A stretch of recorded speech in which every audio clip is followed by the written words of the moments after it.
ಎಲ್ಲರಿಗೂ ನಮಸ್ಕಾರ. ರಾಯರ ಭಕ್ತ ಯೂಟ್ಯೂಬ್ ಚಾನಲ್ಗೆ ಸ್ವಾಗತ. ಎಲ್ಲರೂ ಚೆನ್ನಾಗಿದ್ದೀರಾ ಅಂತ ನಾನು ಭಾವಿಸ್ತಿದ್ದೀನಿ.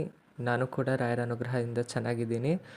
ಇವತ್ತಿನ ವಿಡಿಯೋದಲ್ಲಿ ಲಾಸ್ಟ್ ವಿಡಿಯೋದಲ್ಲಿ ಕಮೆಂಟ್ ಹಾಕಿದಂಥ ಜನರಿಗೆ ಇಬ್ಬರು ಮೂರು ಜನಕ್ಕೇನೋ ಇವತ್ತು ಕೂಡ ಹೂ ಪ್ರಸಾದ ರಾಯರಿಗೂ ಕೇಳಿದ್ದೀನಿ. ರಾಯರು ತುಂಬ ಚೆನ್ನಾಗಿ ಅನುಗ್ರಹ ಮಾಡಿದ್ದಾರೆ. ಇನ್ನು ಕೆಲವೊಬ್ಬರಿಗೆ ರಾಯರು ಹೂ ಪ್ರಸಾದ ಕೊಟ್ಟಿಲ್ಲ, ಹಾಗಂತ ಬೇಜಾರು ಮಾಡ್ಕೋಬೇಡಿ. ಈ ಕಾರಣಾಂತರಗಳಿಂದ ನಾನು ಗುರುವಾರ ಪೂಜೆ ಮಾಡೋಕ್ಕಾಗಿರಲಿಲ್ಲ. ಹಾಗಾಗಿ ಸಪ್ರೇಟಾಗಿ ಇಟ್ಬಿಟ್ಟು ಕೇಳಿದೆ. ಅಂದರೂ ಕೂಡ ರಾಯರು ತುಂಬ ಚೆನ್ನಾಗಿ ಅನುಗ್ರಹ ಮಾಡಿದರು. ಯಾರು ಕೂಡ ತಲೆ ಕೆಡಿಸ್ಕೋಬೇಡಿ. ರಾಯರು ಎಲ್ಲರಿಗೂ ಇದ್ದಾರೆ. ಇವತ್ತು ಕೊಟ್ಟಿಲ್ಲ ಅಂದರೆ ಮುಂದೊಂದು ದಿವಸ ಕೊಟ್ಟೇ ಕೊಡ್ತಾರೆ. ಹಾಗಾಗಿ ರಾಯರ ಮೇಲೆ ನಂಬಿಕೆನ ಕಳ್ಕೊಳ್ಳೋಕೆ ಹೋಗಬೇಡಿ. ಇನ್ನು ಹೆಚ್ಚಿನ ಮಾಹಿತಿಗಾಗಿ ರಾಯರ ಭಕ್ತ ಯೂಟ್ಯೂಬ್ ಚಾನಲ್ಗೆ ಎಲ್ಲರಿಗೂ ಸಬ್ಸ್ಕ್ರೈಬ್ ಆಗಿ. ಏನಾದರೂ ನಿಮ್ಮ ಅನಿಸಿಕೆಗಳು, ಡೌಟ್ಗಳಿತ್ತು ಅಂದರೆ ಕಮೆಂಟ್ನಲ್ಲಿ ಹಾಕ್ಬೋದು. ಹಾಗೆ ಒಬ್ಬರು ಕಮೆಂಟ್ ಹಾಕಿದ್ದೀರಾ. ಲೇಟೆಸ್ಟ್ ಕಮೆಂಟನ್ನು ನೋಡಿದ ಪ್ರಕಾರ ರಾಯರಿಗೆ ಅಮಾವಾಸ್ಯೆ ಹುಣ್ಣಿಮೆ ದಿವಸ ಅಭಿಷೇಕ ಮಾಡ್ಬೋದಾ ಅಂತ. ನೋಡಿ, ಗುರುವಾರ ಮಾಡಿದರೆ ಚೆನ್ನಾಗೆ. ಅದು ಬಿಟ್ಟರೆ ನೀವು ಬೇರೆ ದಿವಸಗಳಲ್ಲೂ ರಾಯರಿಗೆ ಅಭಿಷೇಕ ಮಾಡ್ತೀನಿ ಅಂತ ಅಂದರೆ ಮಾಡ್ಬೋದು. ಲೈಕ್ ಈಗ ಅಮಾವಾಸ್ಯೆಯಲ್ಲಿ ಹುಣ್ಣಿಮೆಯಲ್ಲಿ ಮಾಡಬಾರ್ದು ಅಂತ ಏನೂ ರಿಸ್ಟ್ರಿಕ್ಷನ್ ಇಲ್ಲ. ನೀವು ಎಂದಿನಂತೆ ಅಮಾವಾಸ್ಯೆ ಹುಣ್ಣಿಮೆಗೂ ಕೂಡ ರಾಯರಿಗೆ ಅಭಿಷೇಕನ ಮಾಡ್ಬೋದು. ರಾಯರೇ, ಇಂಪನ ಅನ್ನೋರೊಬ್ಬರು ಕೇಳಿದ್ದಾರಪ್ಪ. ಅವ್ರ ಗಂಡ ಅವರೊಟ್ಟಿಗೆ ಇರಬೇಕಂತೆ. ಕೋರ್ಟಲ್ಲಿ ಕೇಸ್ ನಡೀತಿದೆ ಅಂತ, ಡಿವೋರ್ಸ್ ಆಗಿಬಿಟ್ಟು. ನೀವು ಅವರಿಬ್ರು ಚೆನ್ನಾಗಿಡ್ತೀರಾ, ಇಬ್ಬರೂ ಒಂದು ಮಾಡ್ತೀರಾ ಅನ್ನೋದಾದರೆ ಯಾವ ಭಾಗದಿಂದನಾದರೂ ಹೂ ಕೊಟ್ಬಿಟ್ಟು ಅವ್ರಿಗೆ ಅನುಗ್ರಹ ಮಾಡಪ್ಪ. ಇಂಪನ ಅನ್ನೋರು ಕೇಳಿದ್ದಾರೆ ರಾಯರೇ. ಪೂಜ್ಯಾಯ ರಾಘವೇಂದ್ರಾಯ ಸತ್ಯಧರ್ಮರತಾಯ ಚ ಭಜತಾಂ ಕಲ್ಪವೃಕ್ಷಾಯ ನಮತಾಂ ಕಾಮಧೇನುವೆ. ಇಂಪನವರೇ, ರಾಯರು ತುಂಬ ಚೆನ್ನಾಗಿ ಆಶೀರ್ವಾದ ಮಾಡಿದ್ದಾರೆ. ತಲೆ ಕೆಡಿಸ್ಕೋಬೇಡಿ. ರಾಯರ ಮೇಲೆ ನಂಬಿಕೆ ಇರಲಿ. ರಾಯರೇ, ರಕ್ಷಿತಾ ಅನ್ನೋರೊಬ್ಬರು ಕಮೆಂಟ್ ಹಾಕಿದಾರಪ್ಪ. ಅವ್ರಿಗೊಂದು ಒಳ್ಳೆ ಕೆಲಸನ ನೀವು ಕಲ್ಪಿಸ್ಕೊಡ್ಬೇಕಂತ. ಅವ್ರು ಅಂದ್ಕೊಂಡಿರೋ ಸಂಬಳದಲ್ಲಿ ಅವರಿಗೆ ಕೆಲಸ ಸಿಗುವಂಥದ್ದಾಗಬೇಕಂತೆ ಕಣಪ್ಪ. ಹಾಗಿದ್ರೆ ಯಾವುದಾದ್ರೂ ಒಂದು ಭಾಗದಿಂದ ಅವ್ರಿಗೊಂದು ಹೂ ಅನುಗ್ರಹ ಮಾಡಿಬಿಟ್ಟು ನಾನಿದ್ದೀನಿ, ತಲೆ ಕೆಡಿಸ್ಕೋಬೇಡ ಅಂತ ನೀವು ಅವ್ರಿಗೆ ಹೇಳಪ್ಪ. ಈ ವರ್ಷದೊಳಗೆ ಅವ್ರಿಗೆ ಒಂದು ಒಳ್ಳೆ ಕೆಲಸ ಸಿಗಬೇಕಂತೆ ರಾಯರೇ. ಅವ್ರು ಮಾಡ್ದಲೇ ಇರೋ ದೇವ್ರುಗಳಿಲ್ಲ. ತುಂಬ ದೇವ್ರುಗಳು ನಡ್ಕೊಂಡಿದ್ದಾರೆ, ಆದರೆ ತುಂಬ ಕಷ್ಟನ ಅನುಭವಿಸ್ತಿದ್ದಾರೆ ಅವರು. ಅವ್ರಿಗೆ ಅನುಗ್ರಹ ಮಾಡ್ಬೇಕು ರಾಯರೇ ನೀವು.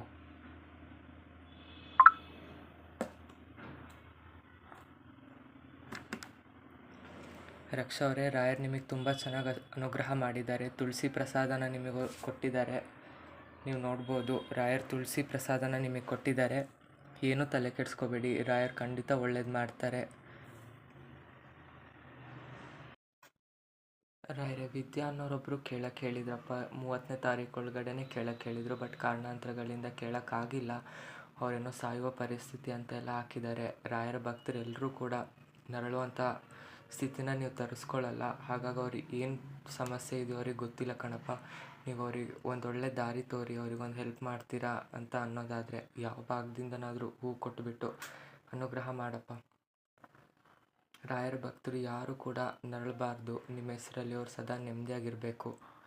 ನೀವು ಕೂಡ ಅದನ್ನೇ ಬಯಸ್ತೀರ ಅಲ್ವ ರಾಯರೇ? ಮತ್ತು ಯಾಕಪ್ಪ ಇಷ್ಟೊಂದು ಕಷ್ಟ? ನೀವಿದ್ದೀರಾ, ಅವ್ರ ಪಾಲಿಗೆ ನೀವಿದ್ದೀರಾ. ನಿಮ್ಮ ಆಶೀರ್ವಾದ ಅವ್ರ ಮೇಲಿದೆ ಅಂತ ಅನ್ನೋದಾದರೆ ಯಾವ ಭಾಗದಿಂದನಾದರೂ ಒಂದೇ ಒಂದು ಹೂವಾಗಲಿ ಕೊಟ್ಬಿಟ್ಟು ಅವ್ರಿಗೆ ಅನುಗ್ರಹ ಮಾಡಪ್ಪ. ಯಾರಿಗೂ ಇಲ್ಲ ಅನ್ಬೇಡಿ ತಂದೆ. ಪೂಜ್ಯಾಯ ರಾಘವೇಂದ್ರಾಯ ಸತ್ಯಧರ್ಮರತಾಯ ಚ ಭಜತಾಂ ಕಲ್ಪವೃಕ್ಷಾಯ ನಮತಾಂ ಕಾಮಧೇನವೇ.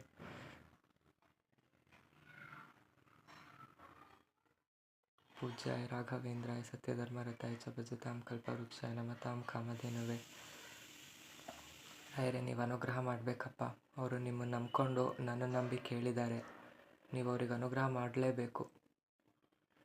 ಇಲ್ಲ ಅಂತ ಮಾತ್ರ ಅನ್ಬೇಡಿ.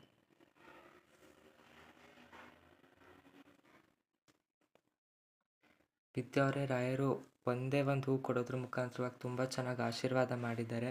ತಲೆ ಕೆಡಿಸ್ಕೋಬೇಡಿ. ರಾಯರನ್ನ ನಂಬಿದ್ದೀರಾ ಅಂದಮೇಲೆ ಅವ್ರು ನಿಮಗೆ ಎಂಥ ಪರಿಸ್ಥಿತಿಯಲ್ಲಾಗಲಿ ಕೈ ಹಿಡ್ದೇ ಹಿಡಿತಾರೆ. ರಾಯರೇ, ಸುನೀತಾ ಪ್ರಕಾಶ್ ಅನ್ನೋರು ದಾವಣಗೆರೆಯವರು ಕೇಳಿದ್ದಾರಪ್ಪ. ಅವ್ರ ಮದುವೆಗೆ 11 ವರ್ಷ ಆದರೂ ಅವ್ರಿಗಿನ್ನ ಸಂತಾನ ಆಗಿಲ್ಲಂತೆ. ನಿಮ್ಮ ಅನುಗ್ರಹ ಬೇಕೇ ಬೇಕು ರಾಯರೇ.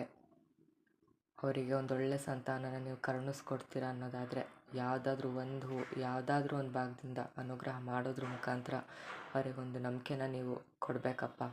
ಆದಷ್ಟು ಬೇಗ ಸಂತಾನ ಆಗುತ್ತೆ ಅಂತ ನೀವು ಅವ್ರಿಗೆ ಹೇಳೋದಾದರೆ ಯಾವುದಾದ್ರೂ ಒಂದು ಹೂವನ್ನ ಅವರಿಗೆ ಹೂ ಪ್ರಸಾದದ ರೂಪದಲ್ಲಿ ಕೊಟ್ಬಿಟ್ಟು ಅನುಗ್ರಹ ಮಾಡಿ. ನಿಮ್ಮನ್ನು ನಂಬಿರೋರು ಯಾರು ಕೂಡ ನರಳಬಾರ್ದು ರಾಯರೇ, ಯಾರಿಗೂ ಕೂಡ ಚಿಂತೆಗಳು ಬರಬಾರ್ದು ರಾಯರೇ. ನೀವಿದ್ದೀರ ಅವ್ರ ಪಾಲಿಗೆ, ಸಂತಾನ ಖಂಡಿತ ಕರುಣಿಸ್ತೀರ ಅವರಿಗೆ. ಆದಷ್ಟು ಬೇಗ ಅಂತ ಅನ್ನೋದಾದರೆ ಯಾವುದಾದ್ರೂ ಒಂದು ಹೂವು ಕೊಡೋದ್ರ ಮುಖಾಂತರವಾಗಿ ಅನುಗ್ರಹ ಮಾಡಪ್ಪ. ನಿಮ್ಮನ್ನು ನಂಬ್ಕೊಂಡು ಕೇಳಿದ ರಾಯರೇ, ಯಾರಿಗೂ ಇಲ್ಲ ಅಂತ ಅನ್ಬೇಡಪ್ಪ.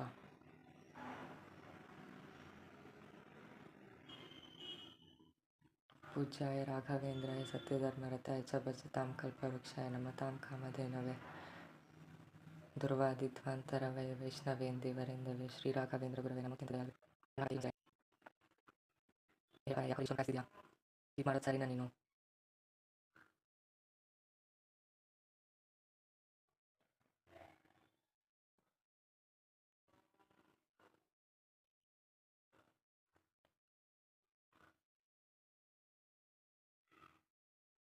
ಸುನೀತಾ ಅವರೇ, ರಾಯರು ಯಾಕೋ ನಿಮಗೆ ಅನುಗ್ರಹ ಮಾಡಿಲ್ಲ. ನನಗೂ ಕೂಡ ಬೇಜಾರಿದೆ. ಆದರೆ ರಾಯರ ಮೇಲೆ ನಂಬಿಕೆ ಕಳ್ಕೊಬೇಡಿ. ನೀವು ರಾಯರ ಏಕಾದಶಿ ಉಪವಾಸನ ನೀವು ಮಾಡಿ, ಖಂಡಿತ ಒಳ್ಳೆಯದಾಗುತ್ತೆ. ಇಂದಲ್ಲ ಮುಂದೆ ಒಂದಲ್ಲ ಒಂದು ದಿವಸ ರಾಯರು ಖಂಡಿತ ನಿಮ್ಗೆ ಉತ್ತರ ಕೊಟ್ಟೇ ಕೊಡ್ತಾರೆ. ರಾಯರ ಹತ್ರ ನಾನು ಇನ್ನೊಂದ್ಸಲಿ ಕೇಳ್ತೀನಿ ನೀಟಾಗೆ.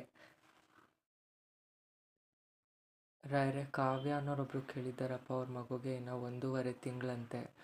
ತುಂಬ ಅನಾರೋಗ್ಯ ಇದೆ ಅಂತೆ ರಾಯರೇ. ಆ ಮಗು ತುಂಬ ಆರೋಗ್ಯವಾಗಿ ಇರಬೇಕಪ್ಪ, ತುಂಬ ಆರೋಗ್ಯವಾಗಿರಬೇಕು.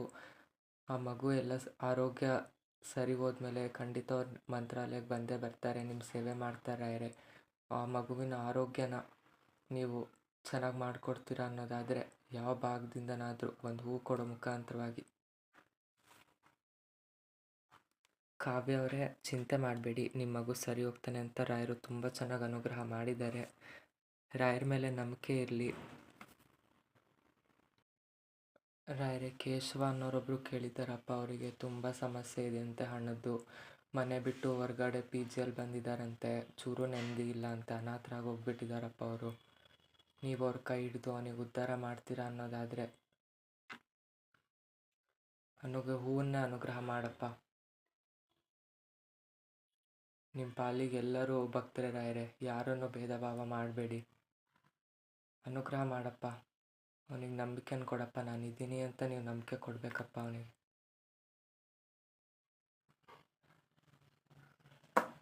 ಕೇಶವ್ ಅವರೇ, ರಾಯರು ತುಂಬ ಚೆನ್ನಾಗಿ ಅನುಗ್ರಹ ಮಾಡಿದ್ದಾರೆ. ತುಳಸಿ ಪ್ರಸಾದನ ಕೊಟ್ಟಿದ್ದಾರೆ. ಅವ್ರು ನಿಮ್ಮನ್ನು ಖಂಡಿತ ಉದ್ಧಾರ ಮಾಡೇ ಮಾಡ್ತಾರೆ. ತಲೆ ಕೆಡಿಸ್ಕೋಬೇಡಿ. ರಾಯರ ಏಕಾದಶಿ ಉಪವಾಸನ ನೀವು ಮಾಡಿ, ತುಂಬ ಒಳ್ಳೆಯದಾಗುತ್ತೆ. ರಾಯರೇ, ಸೌಮ್ಯ ಅನ್ನೋರೊಬ್ರು ಕೇಳಿದ್ದಾರಪ್ಪ, ಏನೋ ತುಂಬ ಹಣದ ಸಮಸ್ಯೆ ಅಂತ ಅವ್ರಿಗೆ. ನೀವು ಅವರಿಗೆ ಸ್ವಲ್ಪ ನೆಮ್ಮದಿ ರಾಯರೇ. ನಿಮ್ಮ ಭಕ್ತರಿಗೆಲ್ಲರೂ ಕೇಳೋದು ಹಣ, ಯಾರೂ ಕೇಳಲ್ಲ ಕಣಪ್ಪ. ಸ್ವಲ್ಪ ನೆಮ್ಮದಿ ಅಷ್ಟೇ. ಅವರಿಗೆ ಒಂದೊಳ್ಳೆ ಮನೇನ ಕರುಣಿಸ್ಬಿಟ್ಟು ಒಳ್ಳೆ ನೆಮ್ಮದಿ ಕೊಟ್ಟರೆ ಅವ್ರು ನಿಮ್ಮ ಸೇವೆನ ಮಾಡ್ಕೊತ ಬರ್ತಾರೆ ರಾಯರೇ. ಅವರಿಗೆ ನೀವು ನೆಮ್ಮದಿಯನ್ನು ಕರುಣಿಸಿ ಒಳ್ಳೆ ಒಂದು ಮನೇನ ಕೊಟ್ಬಿಟ್ಟು ಅವರೆಲ್ಲ ತೊಂದರೆಗಳನ್ನು ನೀವು ದೂರ ಮಾಡ್ತೀರಾ ಅನ್ನೋದಾದರೆ ಯಾವುದಾದ್ರೂ ಒಂದು ಹೂವನ್ನ ಅವರಿಗೆ ಅನುಗ್ರಹ ರೂಪದಲ್ಲಿ ಕೊಟ್ಬಿಟ್ಟು ಅನುಗ್ರಹ ಮಾಡಪ್ಪ. ಸೌಮ್ಯ ಅವರೇ, ರಾಯರು ತುಂಬ ಚೆನ್ನಾಗಿ ಅನುಗ್ರಹ ಮಾಡಿದ್ದಾರೆ. ತಲೆ ಕೆಡಿಸ್ಕೋಬೇಡಿ. ಅವ್ರ ಜವಾಬ್ದಾರಿ ಅಂತ ತಗೊಂಡ್ಮೇಲೆ ಅವ್ರು ಖಂಡಿತ ಕೈ ಹಿಡ್ದೇ ಹಿಡಿತಾರೆ. ಆದರೂ ನಿಮ್ಮ ಪ್ರಯತ್ನನ ನೀವು ಬಿಡಬೇಡಿ. ಆಮೇಲೆ ನಾನು ಈ ವಿಷಯನ ಮುಖ್ಯವಾಗಿ ಎಲ್ಲರ ಹತ್ರ ಮಾತಾಡಲೇಬೇಕಿತ್ತು, ನಮ್ಮ ಚಾನಲಲ್ಲಿ ಹೂ ಪ್ರಸಾದ ಕೇಳೋರ ಹತ್ರ. ಏನಂತ ಅಂದರೆ, ಎಷ್ಟೊಂದು ಜನ ರಾಯರ ಹತ್ರ ಹೂ ಪ್ರಸಾದ ಕೇಳ್ತೀರಾ, ಬಟ್ ಆದರೆ ರಾಯರ ಸೇವೆ ಮಾಡೋದನ್ನು ಮರ್ತು ಬಿಡ್ತೀರಾ. ರಾಯರು ಹೂ ಪ್ರಸಾದ ಕೊಟ್ಟಿದ್ದಾರೆ ಬಿಡು ಅನ್ನೋವಂಥ ನೆಗ್ಲಿಜೆನ್ಸಿ ಬಂದುಬಿಡುತ್ತೆ ಎಲ್ಲರಿಗೂ. ದಯವಿಟ್ಟು ಆ ಥರ ಯಾರೂ ಮಾಡೋಕ್ಕೆ ಹೋಗಬೇಡಿ. ರಾಯರು ಹೂ ಪ್ರಸಾದ ಕೊಟ್ಟಿದ್ದಾರೆ ಅಂತ ಅಂದರೆ ಅದು ನಿಮ್ಮ ಪುಣ್ಯ ಅಂತ ಅಂದ್ಕೋಬೇಕು. ರಾಯರು ನಿಮ್ಮ ಮಾತು ಕೇಳಿಸ್ಕೊಂಡಿದ್ದಾರೆ ಅಂತ ಅಂದರೆ ಅದು ನಿಮ್ಮ ಪುಣ್ಯ ಅಂತ ನೀವು ಅಂದ್ಕೋಬೇಕು. ನೀವು ಹೂ ಪ್ರಸಾದ ಕೊಟ್ಟಿರೋ ಅಂಥ ತಕ್ಕನಾಗೆ ರಾಯರಿಗೆ ಸೇವೆ ಮಾಡಲೇಬೇಕಾಗತ್ತೆ. ನೋಡಿ, ರಾಯರು ಕೂಡ ಇದಕ್ಕೆ ಒಪ್ಪಿದ್ದಾರೆ. ಅವ್ರ ಸೇವೆ ಯಾರು ಮಾಡ್ತಾರೋ ಅವ್ರಿಗಷ್ಟೇ ಅವರು ಹೂ ಪ್ರಸಾದನ ಕೊಡೋದು. ಇನ್ನು ಕೆಲವೊಬ್ಬರಿಗೆ ರಾಯರು ಹೂ ಪ್ರಸಾದನ ಕೊಟ್ಟಿಲ್ಲ. ನೀವು ಕೂಡ ಎಲ್ಲರೂ ರಾಯರ ಸೇವೆ ಮಾಡಿ. ಬರೀ ಹೂ ಪ್ರಸಾದ ಕೇಳಿ ಬಿಟ್ಟುಬಿಟ್ರೆ ರಾಯರು ಅವ್ರಿಗೆ ಬೇಕಾದಂಗೆ ನಡ್ಕೊತಾರೆ. ನೀವು ರಾಯರಿಗೆ ಶ್ರದ್ಧೆ ಭಕ್ತಿಯಿಂದ ಒಂದೇ ಒಂದು ತುಳಸಿ ದಳ ಅರ್ಪಿಸಿದರೂ ಕೂಡ ಅವ್ರು ನಿಮ್ಮ ಪೂಜೆನ ಖಂಡಿತ ಒಪ್ಪೇ ಒಪ್ತಾರೆ. ಈ ರೀತಿ ನೀವು ಮನೆಯಲ್ಲೇ ರಾಯರಿಗೆ ಸೇವೆ ಮಾಡಿ. ಆದರೆ ಮಠಕ್ಕೆ ಹೋಗಿ ಬನ್ನಿ, ತುಂಬ ಒಳ್ಳೆಯದಾಗುತ್ತೆ. ಕೆಲವೊಬ್ಬರಿಗೆ ರಾಯರು ಹೂ ಪ್ರಸಾದನ ಕೊಟ್ಟಿಲ್ಲ, ಯಾಕೆ ಅಂತ ನನಗೂ ಗೊತ್ತಿಲ್ಲ. ಆದರೂ ರಾಯರ ಮೇಲೆ ನಂಬಿಕೆನ ಕಳ್ಕೊಳ್ಳೋಕೆ ಹೋಗಬೇಡಿ. ರಾಯರು ಎಲ್ಲರಿಗೂ ಇದ್ದಾರೆ. ಏನೋ ನಮ್ಮ ಪಾಪ ಕರ್ಮಗಳ ಮೇಲೆ ಅವರು ನಮಗೆ ಹೂಪ್ರಸಾದ ಕೊಟ್ಟಿಲ್ಲದೆ ಇರ್ಬೋದಷ್ಟೇ. ಹಾಗಂತ ರಾಯರೇ ಇಲ್ಲ ಅಂತ ಅಂದ್ಕೊಳ್ಳೋಕೆ ಹೋಗಬೇಡಿ. ರಾಯರು ಎಲ್ಲರ ಪಾಲಿಗೂ ಇದ್ದಾರೆ. ನೋಡಿ, ಇನ್ನೊಂದು ಮುಖ್ಯವಾದ ವಿಷಯ ಏನು ಅಂತ ಅಂದರೆ, ಎಷ್ಟೊಂದು ಜನ ರಾಯರ ಹತ್ರ ಹೂಪ್ರಸಾದ ಕೇಳಿಬಿಟ್ಟು ಅವರು ಪ್ರಯತ್ನನೇ ಪಡೋದಿಲ್ಲ. ನಮ್ಮ ಪ್ರಯತ್ನ ಜೊತೆಗೆ ರಾಯರು ಇರ್ತಾರೆ. ನಾವು ಎಷ್ಟು ಪ್ರಯತ್ನ ಪಡ್ತೀವೋ ರಾಯರು ಅಷ್ಟು ನಮ್ಮನ್ನು ಕೈ ಹಿಡಿತಾರೆ. ಹಾಗಾಗಿ ನಿಮ್ಮ ಪ್ರಯತ್ನ ಸದಾ ಇರಲೇಬೇಕಾಗುತ್ತೆ. ರಾಯರೊಬ್ಬರೇ ಎಲ್ಲ ಮಾಡಲಿ ಅಂತ ನೀವು ಬಿಡೋಕ್ಕೆ ಬರೋದಿಲ್ಲ. ರಾಯರು ತಮಗೆ ಎಷ್ಟು ಬೇಕೋ ಅಷ್ಟು ಮಾಡಿ ಬಿಡ್ತಾರೆ. ಅಂದರೆ ನಿಮಗೊಂದು ಒಳ್ಳೆ ದಾರಿನ ಹಾಕ್ಕೊಡ್ತಾರೆ. ನೀವು ಆ ದಾರಿಯಲ್ಲಿ ನಡ್ಕೊಂಡು ಹೋಗಬೇಕು. ರಾಯರೇ ನಿಮಗೆ ನಡೆಸಬೇಕು ಅಂತ ಅಂದರೆ ಖಂಡಿತ ಆಗಲ್ಲ. ನಿಮ್ಮ ಪ್ರಯತ್ನ ಇದ್ದರೆ ಕೂಡ ರಾಯರು ನಿಮ್ಮ ಬಳಿ ಬಂದು ನಿಮಗೆ ಆಗಿರುವಂಥ ಕಷ್ಟಗಳನ್ನೆಲ್ಲ ಅವರು ಬಗೆಹರಿಸ್ತಾರೆ. ಈ ವಿಡಿಯೋನ ಸ್ವಲ್ಪ ಇಂಪಾರ್ಟೆಂಟ್ ಆಗಿರುತ್ತೆ. ಯಾಕೆಂತ ಅಂದರೆ ಎಷ್ಟೊಂದು ಜನ ಹೂಪ್ರಸಾದ ಕೇಳಿಬಿಟ್ಟು ಅವರು ಪ್ರಯತ್ನನೇ ಪಡೋದಿಲ್ಲ. ನಿಮ್ಮ ಪ್ರಯತ್ನ ಇಲ್ಲದೆ ರಾಯರ ಹೂಪ್ರಸಾದನೂ ಕೂಡ ಫಲಕಾರಿ ಆಗೋದಿಲ್ಲ. ಹಾಗಾಗಿ ನಿಮ್ಮ ಪ್ರಯತ್ನನೂ ಕೂಡ ಇದ್ದರೆ ಮಾತ್ರ ರಾಯರು ಅನುಗ್ರಹ ಮಾಡ್ತಾರೆ. ರಾಯರ ಹೂಪ್ರಸಾದಕ್ಕೊಂದು ಅರ್ಥ ಇರುತ್ತೆ. ಅವರು ಅನುಗ್ರಹ ಮಾಡಿದ್ದಾರೆ ಅಂದಮೇಲೆ ಅವರು ನಡೆಸ್ಕೊಂಡು ಹೋಗ್ತಾರೆ. ಬಟ್ ನಮ್ಮ ಪ್ರಯತ್ನ ಇಲ್ದಲೆ ಏನು ಕೂಡ ಆಗುವಂಥದ್ದಲ್ಲ. ರಾಯರೇ, ನಮ್ಮ ಚಾನಲಲ್ಲಿ ತುಂಬ ಜನ ಕಮೆಂಟ್ ಹಾಕಿದಾರಪ್ಪ, ನನಗೂ ಹೂಪ್ರಸಾದ ಕೇಳಿ ಅಂತ. ಕಾರಣಾಂತರಗಳಿಂದ ನಾನು ಎಲ್ಲರಿಗೂ ಕೇಳೋದಕ್ಕಾಗ್ತಿಲ್ಲ ಕಣಪ್ಪ. ಹಾಗಾಗಿ ಅವ್ರ ಕಷ್ಟಗಳು ಏನೇ ಹಾಕಿದ್ರು, ನಮ್ಮ ಚಾನಲಲ್ಲಿ ಕಮೆಂಟ್ ಬಾಕ್ಸಲ್ಲಿ ಏನೇ ಹಾಕಿದ್ರು ಅದಕ್ಕೆಲ್ಲ ಒಂದೊಳ್ಳೆ ದಾರಿ ದೀಪವಾಗಿ ನೀವು ಅವ್ರಿಗೆ ಇರ್ತೀರ ಅನ್ನೋದಾದರೆ ಯಾವುದಾದ್ರೂ ಒಂದು ಹೂವನ್ನ ಅವ್ರಿಗೆ ಅನುಗ್ರಹ ಮಾಡಪ್ಪ. ಎಲ್ಲರ ಹೆಸರಲ್ಲೂ ಹೂಪ್ರಸಾದ ಕೇಳ್ಕೊಂಡು ಕೂತ್ಕೊಂಡ್ರೆ ತುಂಬ ಟೈಮ್ ಆಗಿಬಿಡುತ್ತೆ. ಹಾಗಾಗಿ ಎಲ್ಲರ ಹೆಸರಲ್ಲೂ ಕೇಳೋಕ್ಕಾಗ್ತಿಲ್ಲ. ಯಾವುದಾದ್ರೂ ಒಬ್ರದ್ದೋ ಇಬ್ರದ್ದೋ ಅಷ್ಟೇ ಕೇಳೋಕ್ಕಾಗ್ತಿದೆ. ಎಲ್ಲರ ಪ್ರಾರ್ಥನೆಗಳನ್ನು ಆಲಿಸ್ಕೊಂಡು ನೀವು ಅವ್ರ ಪಾಲಿಗೆ ಎಲ್ಲರ ಪಾಲಿಗೂ ಇರ್ತೀರ. ನಮ್ಮ ಚಾನಲಲ್ಲಿ ನೋಡಿ ಸಬ್ಸ್ಕ್ರೈಬ್ ಆಗೋರು ಎಲ್ಲರ ಪಾಲಿಗೂ ಇರ್ತೀರ ಅನ್ನೋದಾದರೆ ತುಂಬ ಧನ್ಯವಾದಗಳು ರಾಯರೇ. ನೋಡಿ, ರಾಯರು ತುಳಸಿ ಹೂಪ್ರಸಾದನ ಕೊಟ್ಟಿದ್ದಾರೆ. ಎಲ್ಲರಿಗೂ ಕೂಡ ನಾನು ಹೂಪ್ರಸಾದ ಒಬ್ಬೊಬ್ಬರಿಗೆ ಕೇಳೋಕ್ಕಾಗಿಲ್ಲ. ದಯವಿಟ್ಟು ಕ್ಷಮೆ ಇರಲಿ. ಆದರೆ ನಮ್ಮ ಚಾನಲ್ ಕಮೆಂಟ್ ಬಾಕ್ಸಲ್ಲಿ ಹಾಕಿರೋದನ್ನು ಸ್ವತಃ ರಾಯರೇ ನೋಡಿಬಿಟ್ಟು ಪರಿಹಾರ ಮಾಡಿಕೊಡ್ತೀನಿ ಅಂತ ಇವತ್ತು ಒಳ್ಳೆ ಹೂಪ್ರಸಾದನ ಕೊಟ್ಟಿದ್ದಾರೆ. ಯಾರೂ ತಲೆ ಕೆಡಿಸ್ಕೋಬೇಡಿ, ರಾಯರಿದ್ದಾರೆ. ನನಗೆ ಟೈಮ್ ಆದಾಗ ನಾನು ಹೂಪ್ರಸಾದ ಕೇಳ್ತೀನಿ ಅಷ್ಟೇ. ಯಾಕೆಂತಂದರೆ ಹೂಪ್ರಸಾದ ಕೇಳುವಂಥ ಕೆಲಸ ನಂದು ಅಲ್ಲ. ಹಾಗಾಗಿ ರಾಯರು ಅವ್ರ ಸೇವೆನ ಹೇಗೆ ಮಾಡಬೇಕು ಅಂತ ಒಂದಿಬ್ಬರು ಜನಕ್ಕೆ ಹೇಳ್ಕೊಡೋವಂಥ ಅವಕಾಶನ ನನಗೆ ಕೊಟ್ಟಿದ್ದಾರೆ. ಎಲ್ಲರಿಗೂ ರಾಯರು ಒಳ್ಳೇದು ಮಾಡಲಿ. ರಾಯರಿದ್ದಾರೆ. ರಾಯರನ್ನ ನಂಬಿ. ಮತ್ತು ಎಷ್ಟೊಂದು ಜನ ನಿಮ್ಮ ಕಷ್ಟಗಳು ಅಂತ ಕಮೆಂಟ್ಗಳಿಗೆ ಹಾಕೋಕ್ಕಿಂತ ಬದಲಾಗಿ ರಾಯರಿಗೋಸ್ಕರ ಏಕಾದಶಿ ಉಪವಾಸನ ಮಾಡಿ. ಏಕಾದಶಿ ಉಪವಾಸ ಮಾಡಿದರೆ ಖಂಡಿತ ರಾಯರು ಒಲಿತಾರೆ. ಇದಕ್ಕೆ ಯಾವುದೇ ಥರ ಡೌಟ್ ಪಡಬೇಡಿ. ಏಕಾದಶಿ ಅಂತ ಅಂದ್ರೇ ತುಂಬ ಪವಿತ್ರವಾದಂಥ ದಿನ. ಅವತ್ತು ಸೇವೆ ಮಾಡಿದವ್ರಿಗೆ ಖಂಡಿತ ರಾಯರು ಕೈ ಹಿಡಿತಾರೆ. ಅದಕ್ಕೋಸ್ಕರ ಏಕಾದಶಿ ಸೇವೆನ ಮಾಡಿ ನೋಡಿ. ರಾಯರು ಕೂಡ ಅದಕ್ಕೆ ಹೂಪ್ರಸಾದನ ಕೊಟ್ಟರು. ಏಕಾದಶಿ ಸೇವೆನ ಯಾರು ಮಾಡ್ತಿರಲ್ಲೋ ಅವರಿಗೆ ರಾಯರು ಖಂಡಿತ ಅನುಗ್ರಹ ಮಾಡೇ ಮಾಡ್ತಾರೆ ಅಂತ ಹೇಳಿದ್ದಾರೆ. ಏಕಾದಶಿ ಪೂಜೆ ಹೇಗೆ ಮಾಡಬೇಕು ಅಂತ ನಮ್ಮ ಚಾನಲಲ್ಲಿ ನಾನು ಆಲ್ರೆಡಿ ವಿಡಿಯೋನ ಹಾಕಿದ್ದೀನಿ. ಇನ್ನೊಂದು ಸಲ ಡಿಸ್ಕ್ರಿಪ್ಷನಲ್ಲಿ ಹಾಕಿರ್ತೀನಿ. ಏಕಾದಶಿ ಉಪವಾಸನ ಎಲ್ಲರೂ ಮಾಡಿ. ಎಲ್ಲರಿಗೂ ಒಳ್ಳೆಯದಾಗುತ್ತೆ. ಧನ್ಯವಾದಗಳು.